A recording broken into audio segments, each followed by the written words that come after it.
looking at all these things, you may as well say that he has failed, or the other way, you could as well say maybe the heat is too much for him, and therefore he has opted to leave the kitchen, to go. But what is very clear is that the cartels in the judiciary, the powers in the judiciary, have rendered him sort of a flower girl, even though he's the head of judiciary. Things are not very easy for him. But again, he bears part of the blame, because with the reforms that came with the new constitution,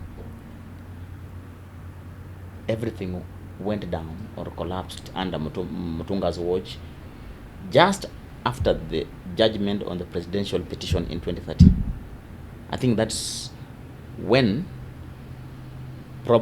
that's when you can safely say Mutunga failed.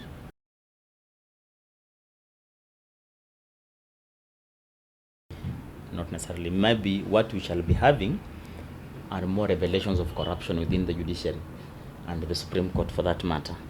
But the idea of challenging the Supreme Court decisions doesn't arise. It is the final court. Its decisions are final. Whether they are wrong or right, they are final. So we are going to see, probably we could see many people coming to explain, to reveal more about how corrupt the Supreme Court is. But on whether that can be challenged, the findings of the judiciary, I don't think so, because the court, there's no any other authority above the Supreme Court in the judiciary. So the decision, however wrong, whether they were corruptly made, will stand the test of time. They'll be there forever and ever.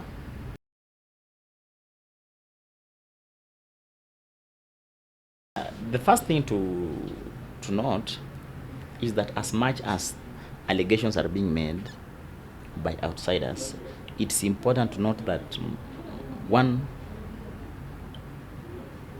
Mutunga has been part and parcel of the judiciary for the last 4 years. Most importantly, he was part of the decision that determined, he was part of the bench that determined the matter involving Kidero and Waititu. So you can as well say he is part of the problem. He was involved. He must have known, if it's true, that this money was given, what other judges were planning, because he was part of the... And in any case, you look at the final decision, I think he agreed with it. Right? So that also makes it a bit problematic to try to remove him from the general mess. But the most important thing you need to know is that Supreme Court is a new court in Kenya. It holds a special status as, you know, like a father in the house, like the Pope, you know, like the bishop in a church. It is supposed to be the cream of the cream, the top level. So if you accuse those, if they are being accused of being corrupt, yeah, it's like the damages could be very, very dangerous from the top going all the way to the lowest levels of the judiciary.